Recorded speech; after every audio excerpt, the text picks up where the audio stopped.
sexta-feira, viva a aula de geografia, viva o nono ano. Como é que vocês estão? Tudo bem? Mandando aqui um abraço para os meus queridos e queridas companheiros de trabalho, professores e professoras, né? Que mantêm essa parceria acontecendo, tá? Tava com saudade do nono ano, essa semaninha passou, vamos para mais uma aula de geografia e sustentabilidade, né? Tô aqui com Brielle, né, a nossa intérprete, tornando a nossa aula mais acessível.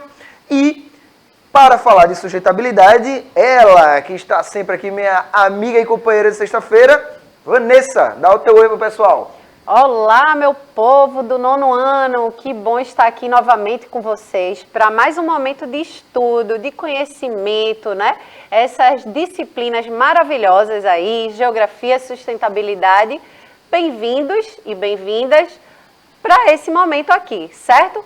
Deixar agora um recadinho para vocês, né? Para quem ainda não baixou o aplicativo aí do Educa Recife, vai aparecer os QR Codes aí, olha, chegando os QR Codes na sua telinha para você direcionar o seu celular e baixar o aplicativo. Olha que legal, você ter a oportunidade de interagir com a gente aqui ao vivo. Caso você não consiga acompanhar essa aula ao vivo, certo? Você pode ver a reprise à tarde ou acessar lá o canal do YouTube, né? O canal do Educa Recife. Então já deixa o teu comentário lá, né? Se inscreve no canal, porque a gente fica bem ligados para poder respondê-los, tá bom? Então, bons estudos e vamos lá. Vamos embora, meus alunos, uma dica, vai fazer um trabalho, o professor, professorinha pediu uma pesquisa, vai ali, ó, assista essa aula sobre o tema, né? Então, é uma outra forma de utilizar, né? Não só para ficar ali assistindo a aula, pegando conteúdo, né? Você pode usar como fonte de pesquisa, por exemplo, né? Fica aí essa dica de sexta-feira. Seguinte, pessoal, continuando aqui nossa geografia regional, né? Falando que aborda as regiões do mundo, os continentes, né? A gente vai dar aquele pulinho de novo na Ásia para falar sobre a China, tá? E em sustentabilidade, vamos falar sobre o movimento dos trabalhadores rurais sem terra, beleza? O famoso MST, luta e resistência. Tranquilo? Vamos embora. Ó, trouxe aqui uma frase, eu gosto de trazer uma frase, esses orientais, eles têm muito conhecimento, e eu gosto de trazer, né, dar um acesso a vocês também sobre essas produções, tá? Então, vê aí na tela aqui uma frase que é do Tao Te Ching, né? Tao Te Ching é um livro do taoísmo. Então, eu vou ler aqui, ó. Conhecer os outros é inteligência. Conhecer a si próprio é verdadeira sabedoria. Controlar os outros é força. Controlar-se a si próprio é verdadeiro poder. Eita, essa daí é profunda, viu? Mas é uma reflexão muito importante, a gente tomar conhecimento também, né, de outras formas de pensar, de outras formas de agir, né, de ser no mundo, beleza? Então, começando a nossa aula, vamos lembrar, professor, não lembro mais onde é que está a China, o que é a Ásia, não peguei a aula, não tem problema. Né? Toda aula a gente pode aí, eu trago uma revisãozinha para a gente recomeçar. Então, preste atenção nesse mapinha aqui, ó. Destaco o território da China, tá? Que está no extremo oriente da Ásia, tá? Ali fazendo fronteira com a parte da Mongólia, a Rússia, tá? E também perto aí a gente tem, lembra aquela aula que a gente falou sobre a Cordilheira do Himalaia, que vai estar aqui, ó, Cordilheira do Himalaia, essa parte acinzentada aí do mapa, né? Então, aqui, ó, o mapa, ele tem, né, o mapa da China aproximado aqui para vocês, e aí, em sua parte oeste, né, no caso, a esquerda da tela, nós vamos ter uma parte mais acinzentada, que é justamente onde se localiza a Cordilheira do Himalaia, tá? Então, isso vai dar uma configuração toda diferentona aí para essa região, porque isso é uma cadeia de montanha gigantesca, beleza? Então vai influenciar no clima, vai influenciar na hidrografia, né, nos rios, vai influenciar em diversos aspectos, beleza? Então, do outro lado a gente tem o quê? Uma parte bem verdinha, que são o quê? As planícies fluviais, olha aí, as planícies fluviais, né? Que é uma área mais rebaixada, que está ali, que é mais propícia para a agricultura e que é onde boa parte da população de 1,4 bilhão de habitantes vai se localizar. Esse outro mapinha aqui, mapinha colorido, mapinha bonito, a gente vai falar sobre os climas da China. Então veja, a China, por seu tamanho, né, vai ter uma diversidade climática, tá? Lembrando, ó, essa parte de planície que eu falei para vocês, essa parte que está em verde aqui, né, o clima predominante vai ser o clima subtropical úmido e oceânico, beleza? Então, isso aqui é só uma revisãozinha. Se você precisa fazer um trabalho, aprofundar um conteúdo, vai estudar para a prova, tá aqui esse mapa, pausa, dá uma olhada, né, pesquisa. Isso aí a gente vai construindo conhecimento juntos, né? É importante vocês serem alunos ativos, né? Não ficar só recebendo o conhecimento. Beleza, meus alunos? Vamos embora. Ó, aqui eu trouxe um mapa aqui, ó. Quem consegue me dizer o título desse mapa, né? É um mapa que está mostrando aí, né? Tem um monte de nome, né? Os nomes estão aí no idioma mandarim, né? Que é o idioma mais amplamente falado, apesar de terem 6 idiomas oficiais na China, né? Nenhum parecido com o outro, mas eles se entendem através da escrita, tá? Então isso é um detalhe interessante, uma curiosidade sobre a China. Ok? Então esse mapa aí, ele está divididinho desse jeito porque é um mapa político, né? É um mapa das regiões administrativas da China. Beleza? A gente está aprofundando um pouco, né? Conhecendo aí mais esse país, né? Que é um país que está sempre no nosso dia a dia, né? Sempre escuta falar ou ver, né, alguma notícia, ou falar até, né, esse produto veio da China, né? Durante esse processo de construção, de desenvolvimento da vacina, tivemos também aí ouvindo muito falar sobre a China, né? E todo o processo da própria pandemia em si, né? Então, continuando, vamos seguir. Olha aqui, agora a gente já vai passar para outro momento da nossa reflexão, né? Eu tenho aí 4 capas de revistas, né? Revistas 3 brasileiras e uma revista internacional, né? E as capas elas trazem representações sobre esse país. Essas representações parecem ser mais favoráveis, menos favoráveis, parecem simpáticas, menos simpáticas. O que é que vocês acham? Que impressão é que está sendo dado aí nessa revista? Volta aí para a tela para a gente analisar direitinho. Ó, a primeira capa, a mais à esquerda da sua tela, diz aí, ó, Brasil e China mais parecidos do que nunca. A outra capa do lado está escrito em inglês, né? Mas está escrito: a China está vencendo, né? A China vai ser a vencedora. E aí tem ali uma imagem do sol grandão, nascente, e a cidade provavelmente de Xangai ali no meio, tá? Na outra, a gente tem, ó, a face feroz da China, tá? E na seguinte, na última, né, no extremo oposto aí, temos a China que assusta. E aí eu fico com essa reflexão aqui para vocês, ó. Que China é essa? Né? Nós vimos que existem muitas feições sobre a China, né? Além do que a gente escuta por aí, né? Quem é a China, né? Ou como a China conseguiu chegar nesse patamar? E atrás vocês estão vendo, né? Atrás dessa frase vocês estão vendo uma imagem de uma construção muito famosa que todo mundo já ouviu falar. Ah, isso ali é maior do que a muralha da China, né? Ou é mais longo do que a muralha da China, enfim, né?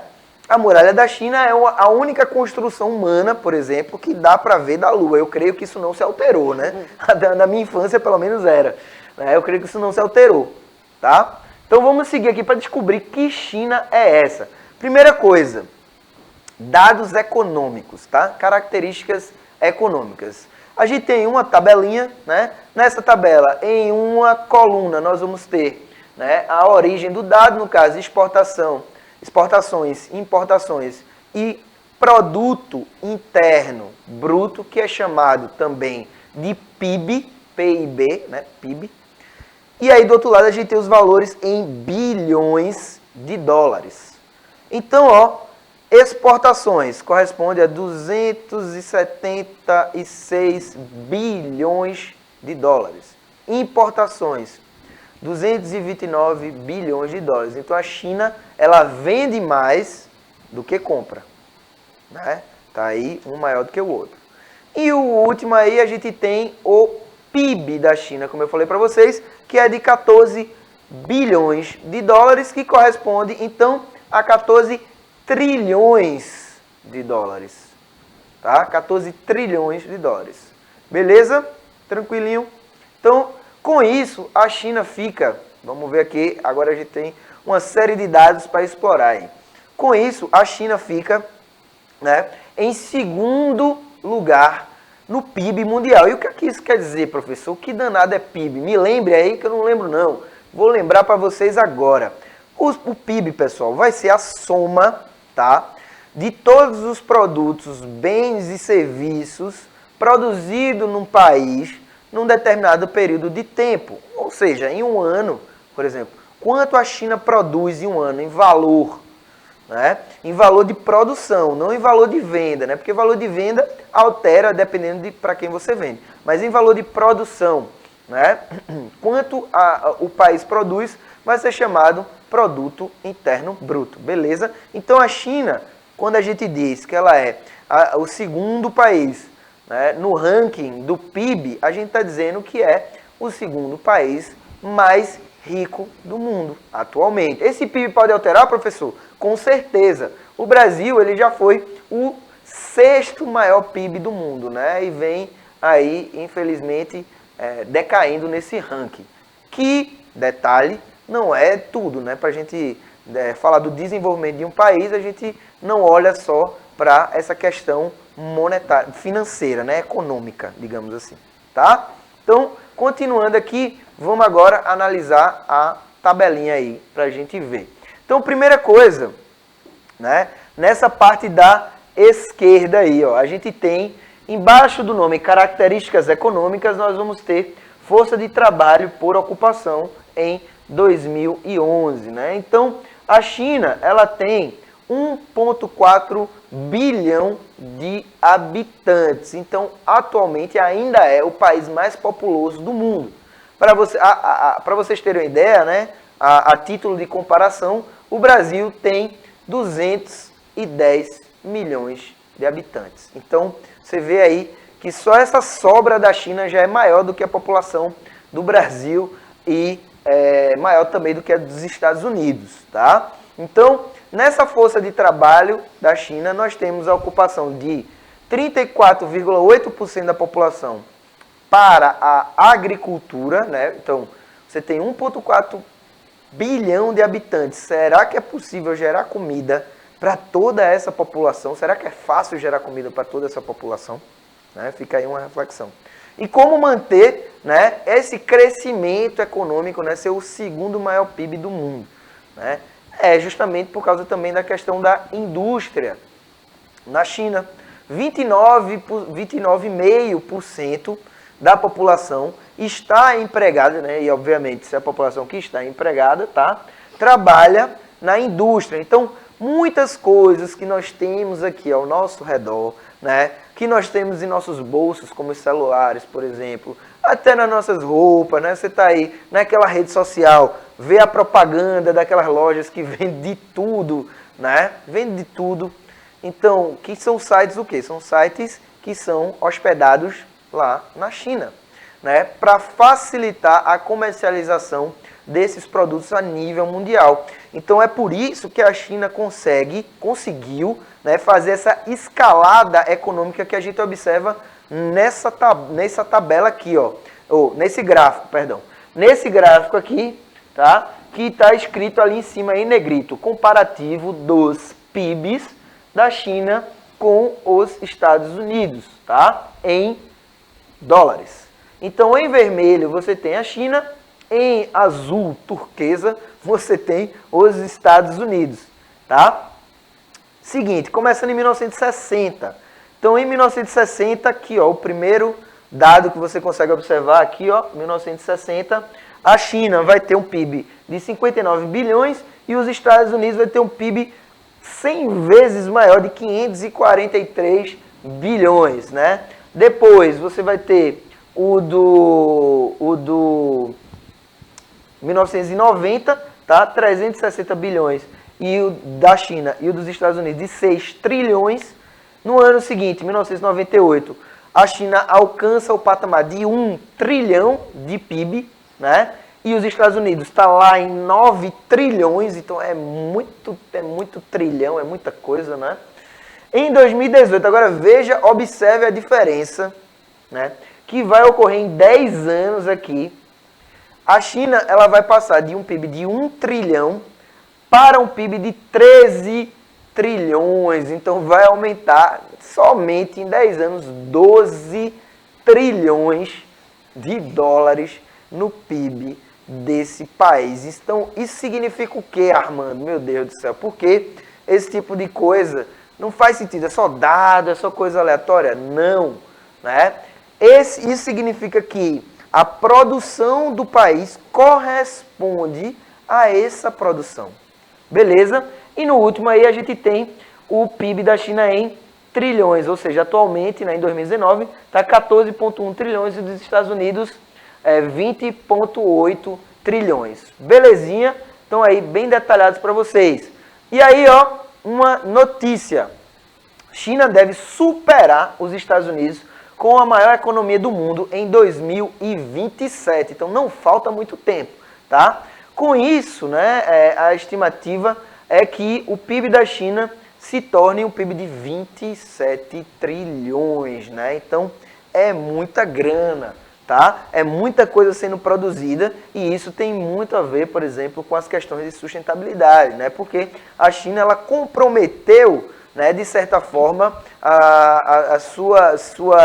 seus elementos naturais para conseguir desenvolver uma economia desse naipe, desse calibre. Só fechando aqui, ó, nas relações internacionais entre Brasil e China, o Brasil ele vai exportar principalmente produtos primários, como soja, né, 39% do que o Brasil exporta, né, do que a China, importa, no caso, vai ser soja, né, minério de ferro, petróleo, né, e derivados de petróleo e carne. Então veja, a China ela vai importar esses produtos do Brasil, que é justamente para manter a sua população, né? Já o que o Brasil vai importar da China, ou seja, o que é que a gente pega da China? A gente vai pegar justamente isso que a gente falou, né? Peças industrializadas. Então, chip, válvula, tudo que é industrializado. Então, por isso está tudo da mesma cor aqui, ó. São muitos nomes pequenininhos, né? Mas tem produtos da indústria de transformação, tem telecomunicações, né? Produtos de telecomunicações, que é justamente os aparelhos celulares e elementos de aparelhos celulares. Beleza, pessoal? Então essa é a China, esse é o gigante chinês, né? Que, agora vocês sabem, está chegando lá a ser a próxima potência do mundo, beleza? Agora a gente vai fazer aquela transição marota aqui para vocês. O Billy vai jogar aí, o rapaz aí cortando a vegetação e Vanessa vai assumir. Pois é, né, gente? Chegando aqui para o nosso momento de sustentabilidade, né? Depois de uma aula aí magnífica, aí falando sobre a China, né? A gente vai ter o nosso momento aqui para sustentabilidade, né? Hoje a gente vai falar, né, de um tema aí que é muito importante, né, para a gente refletir, né, dialogar aqui, entender, né, sobre o movimento dos trabalhadores rurais sem terra, né, o famoso MST. Vamos entender, né, o que é esse movimento, que é um movimento político, né, social, aí, que luta pela questão aí da terra, certo? Então vamos ver aqui, olha. Eu gosto sempre de trazer, né, uma charge e aí vamos analisar. Olha aí esse fazendeiro, né, cheio dos dinheiro aí do lado, com a gigantesca propriedade E ele diz o seguinte: eu não vejo problema nenhum com o tamanho da minha terra. Enquanto ao lado, vocês estão vendo uma quantidade bem significativa, né, de pessoas do movimento, né, trabalhadores, pequenos trabalhadores rurais, aí com um minúsculo pedaço de terra, né, enquanto um só proprietário com essa imensa propriedade. Então, é uma reflexão aqui, né, para a gente, a partir, né, dessa charge, o que é que a gente pode ler, entender, refletir, né? A gente entender sobre essa questão da distribuição de terra, né? Como está estruturada essa questão fundiária no nosso país, né? A estruturação fundiária, será que ela é justa, igualitária ou ela é desigual? A gente começa refletindo sobre isso, porque a gente vai entender, né, gente, que o movimento dos trabalhadores rurais sem terra, o MST, ele tem como sua pauta, né, seu objetivo, a finalidade, né, uma das principais finalidades é a reforma agrária. Eu não vou me debruçar nessa aula sobre a reforma agrária, porque a gente vai ter aulas, né, posterior a essa, que a gente vai trabalhar um pouquinho. Mas a gente vai entender, né, o histórico desse movimento, quando surgiu, quando começou, tudo isso, certo? Então, vamos lá. Bom, e aí, essa questão, vejam no slide, né? E como a terra se concentrou no Brasil, né? A gente viu na aula anterior que a terra se concentrou no Brasil faz tempo, né? E veio lá das capitanias hereditárias. A gente já analisou isso em aulas anteriores. Então, não é de agora, né, que tem essa estruturação fundiária desigual. Isso já vem de longas datas, né? Então, a gente precisa prestar muita atenção nisso, certo? Que essa desigualdade aí na distribuição de terras, ela vem muito distante, né? Não é do nosso momento atual. E aí chega o movimento de trabalhadores rurais aí, certo? O MST, que é um movimento, olha aí, de ativismo político e social brasileiro. Então, a gente precisa entender que esse movimento, como eu estava falando, né, que tem essa finalidade de redistribuir as terras do Brasil, né, que ela cumpra a sua função social, que a gente também já viu em aulas anteriores, o que é essa função social, né, que é uma questão que está na nossa Constituição de 88, né, que a propriedade, né, ela tem que estar em concordância com os direitos e interesses da sociedade. Ela não pode só estar sendo feita, realizada, né, para o interesse do seu proprietário, né, de um único proprietário, mas sim de um interesse coletivo, né, social, certo? Então, olha aí, ó, e o MST, será que você entende o que é esse movimento? Olha aí essa imagem onde tem, né, alguns pequenos trabalhadores aí, né, rurais, que estão com um cartaz, né, aí, sem reforma agrária não há cidadania, né? A reforma agrária é importantíssimo, né, dentro, assim, é essencial, pauta aí dentro desse movimento para redistribuir essas terras, né, porque muitas terras não estão cumprindo essa função social, ela só está sendo realizada no interesse daquele proprietário. E aí onde a gente viu ali na charge, né, que um fazendeiro, né, um proprietário, está com uma imensa área ali, muitas vezes improdutiva, e muita gente ali precisando de área para produzir, né, e não tendo terra para plantar, certo? E a gente lembra também que essa questão do cumprimento, né, da função social da terra, ela não só está no campo, né, ela também faz parte das áreas urbanas, né? Um imóvel ali que está desocupado, ele também tem que cumprir sua função social, certo? Então, vamos lá. Então, olha aí, esse movimento, né, quando é que teve origem? Teve lá na década de 80, né, mais especificamente em 1984, se originou esse movimento nessa necessidade, nesse anseio, né, por redistribuir as terras no Brasil, com o processo de redemocratização do país, né, logo após longos anos aí de ditadura militar, de repressão, né? Então, com a redemocratização, né, com essa Constituição Cidadã, a Constituição de 1988, existiu, né, a necessidade de pensar, né, na reforma agrária, em redistribuir. Então, olha aí, ó, com o processo de redemocratização, possibilitou a urgência, né, a emergência de movimentos sociais devidos aos reprimidos, né, anos de ditadura.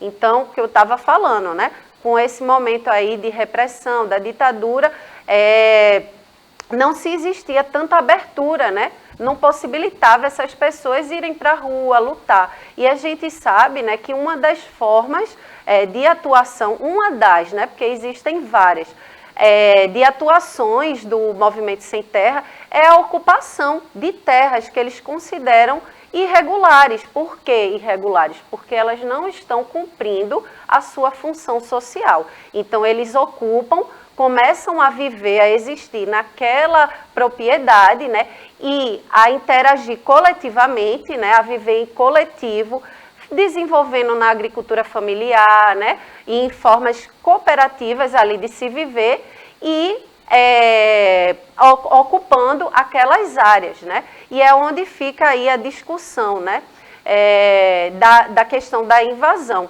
Só que aí a gente esquece que essa questão da função, da função social, né, da terra, ela está garantida na Constituição, né? Então a gente precisa repensar aí, que é onde tem muita confusão de ideias, de conceitos, né? Nessa questão aí da atuação dos movimentos dos trabalhadores rurais sem terra. Certo? Então, olha aí, eles também têm como pauta o combate à desigualdade de distribuição de terra, como a gente estava falando. E a gente vai ter uma aula especificamente para falar sobre a questão da reforma agrária. A gente vai ter outro momento aqui para conversar sobre esse movimento, que é importantíssimo e é reconhecido não só aqui no Brasil, mas internacionalmente, né? E ele trabalha de uma forma muito ativa dentro da sociedade, certo? E a gente vai ver em outras aulas como é que eles se mobilizam, ok? E olha aí os objetivos do movimento, né? Vejam, lutar pela terra, lutar pela reforma agrária, por mudanças sociais no Brasil. Então, tudo isso são os objetivos do MST. E aí, passei rápido demais. Formas de atuação, olha aí que eu estava falando, a mobilização do movimento se dá por meio de marchas e ocupações que estabelecem acampamentos do MST. Só que eles, quando estão acampando, né, quando eles estão ocupando aquela terra, eles não ficam improdutivos, né? Eles ocupam de uma forma de produzir ali, se desenvolver, certo? E muitas vezes dentro dessa perspectiva da agricultura familiar e cooperativa, certo? Bom, a gente está chegando ao fim da nossa aula, né? Eu vou passar agora a palavra aí para o professor Armando se despedir de vocês. Beleza, pessoal. Se o campo não planta, a cidade não janta. Beleza, nono ano? Um abraço, bom final de semana. Até a próxima sexta-feira. Mantenham-se nos estudos. Tchau, tchau. Exatamente, né, gente? Boa parte desse alimento, 70% desse alimento que chega no nosso prato, ele vem principalmente desse pequeno produtor, né, da agricultura familiar, porque as pessoas que estão com grandes plantações, os grandes latifundiários, eles não produzem, pois é, não produzem para nós, eles produzem visando lucro, né, exportar, né, botar para fora, não para a gente. Então, vamos refletir, vamos pensar e ver a importância desse movimento da reforma agrária dentro dessa perspectiva aqui, né, do Brasil. Então, eu espero que vocês tenham gostado da aula. Eu vou ficando por aqui. Um beijo no coração e até a próxima aula. Tchau, tchau.